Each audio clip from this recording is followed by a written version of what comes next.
Hi there. In these videos, one of the things I want to do is question things that I see in the literature and on YouTube, and where appropriate put an alternative point of view. And one of the things that struck me just recently was a vlog put up by a popular landscape vlogger where he was talking about mastering manual exposure for perfectly exposed images. Now, I have a bit of an issue with this because I understand perfectly that you have to produce videos with catchy titles, particularly if it's something that you rely on to generate revenue as a professional photographer or professional vlogger. But in this case, the problem I have really is you can master the settings on your camera with respect to manual exposure. It doesn't necessarily result in perfectly exposed pictures. And one of the failings for me in that particular video was there was no reference to the use of histograms, and there were no reference to the exposure modes on your camera, whether you're using spot metering, whether you're using evaluative or matrix metering or central zone metering. So that was one issue. The other issue was that it didn't really consider the ergonomics or the user interface of the camera. And this was brought home to me by the same vlogger's follow-up video, which talked about how much he was enjoying using his Fuji X-T3 for landscape photography, having originally only bought it for vlogging. Now, what I'd like to do here is just to consider those two in concert. How does one relate to the other? And the first thing I'm going to do is show you a camera that many of you may not have seen. It's not a particularly exciting camera. This is the first SLR that I ever owned. It was bought for me as a present in the 1970s, and the only reason I keep it, I'm never going to use it again, is for sentimental reasons. Now this is a Praktika, East German camera. There's a lot of them around in the 70s. Different designations. This is a Super TL2, but there were lots of others. And this was probably the cheapest way into interchangeable lens photography. And this camera, if you look at the top, is completely manual. It has a dial here on the right hand side, which you can lift and twist to set the film sensitivity. Now, back in the days of film, your decision on sensitivity was chosen when you decided what film to put in the camera. You had no adjustments like you have with a modern camera and ISO. So in terms of the exposure triangle, that was set when you put the film in the camera. Now the other dial you've got here, if you don't pull the dial out, if you just turn it, is shutter speed. And the shutter speed on this the fastest shutter speed you can choose is a 500th of a second. So really quite limited compared with a modern digital camera. The other setting that you need, the third corner of the exposure triangle, is aperture. And the aperture on this camera is set where it most logically needs to be set, and that is on the lens. And you've got a simple dial here where you can dial up the aperture. Now the nice thing about dialing up aperture on a ring on the lens is you can put gradations on there that show depth of field. Now they might not be absolutely precise, but they do give you a good indication of how depth of field varies with your choice of aperture. So it greatly facilitates the setting of manual exposure because you have just two controls, but they are both tactile. They are both knobs or rings, and on top of that you can much more easily pick your aperture with respect to depth of field. So this is a very simple camera, and it is completely manual. So anybody who used this wouldn't need an aha moment or a light bulb moment to the benefits of manual exposure. You had to do it. It has a built-in light meter, and that light meter is just a simple circle with a needle, and when you press the exposure button it measures the light and it moves the needle, and the aim is to get the needle to bisect the circle. Once you've got that, that gives you your exposure, and it's some form of averaged exposure, and you can then choose to adjust that exposure either by adjusting the shutter speed or adjusting the aperture. Alternatively, if you want a quick visual check, you can decide to leave the little needle above or below the ring, depending whether you want to over or underexpose. All really simple. So setting manual exposure on a camera like this is an absolute doddle. But when you come to a digital camera, and this is a Nikon D7000, it happens to be the last DSLR that I bought, so it's about 7 or 8 years old, maybe a little less now.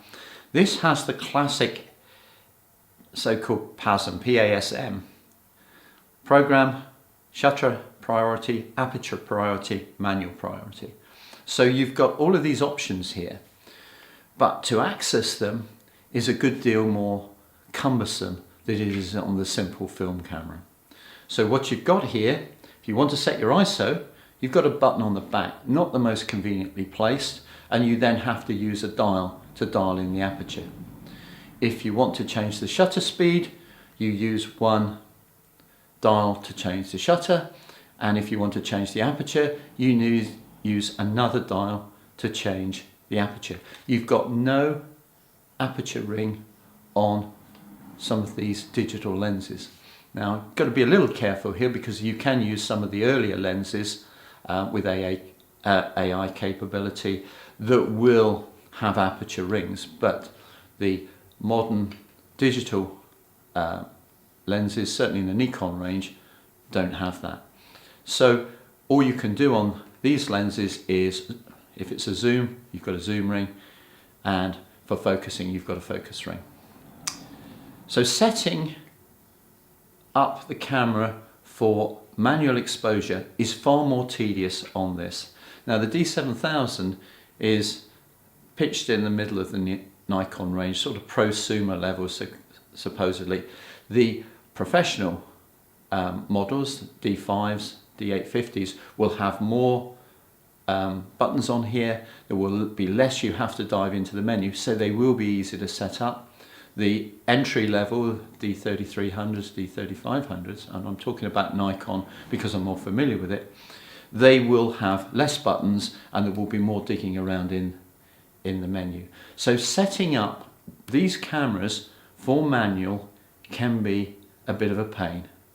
It's not impossible, it just takes a little more time. So when we come to the two vlogs I was referring to, one saying setting up manual for perfect exposure, well, setting up manual with some modern digital cameras can be a bit of a pain. The second video I referred to was when the same author was talking about how much he was enjoying using his X-T3. And he talked about various aspects, but one of the aspects was simple usability. He enjoyed using it more. Well, if you get a picture of an X-T3, and I haven't got one here, but what you'll see pretty much immediately, that on the top of an X-T3 you have a number of dials. One dial that will set the shutter speed, another dial that will set the ISO, and a third dial that will allow you to dial in exposure compensation. With the Fujis, the aperture ring is back on the lens. So pretty much uniquely amongst modern digital cameras, Fuji have retained the ergonomics, the user interface of the old film cameras. So the reason I would suggest that this person enjoys using their Fuji so much, because they made the choice to go to fully manual settings, is that the Fuji is designed to make that easier. If you don't have something like the Fuji that enables you to do that, if you're going back to your more standard digital format as adopted by Nikon, Canon and Sony, then you will find that it is much less enjoyable to go through basically the rigmarole of setting up the exposure settings on your camera. And it makes it much more attractive and much easier to use some of the auto modes. Now, from my point of view, if I'm taking wildlife photographs, I use a manual setting for film, for shutter speed and aperture, and generally speaking, light is always an issue, so I'm working with my lens pretty much wide open, so that sets the aperture, and I set the shutter speed based on the focal length of the lens I'm using and the image stabilization capabilities of that lens, so that's fixed as well. But I let the ISO adjust automatically because backgrounds can change very quickly.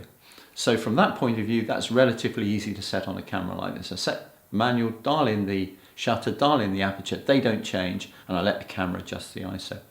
When I'm taking landscape pictures, almost always I'm on aperture priority.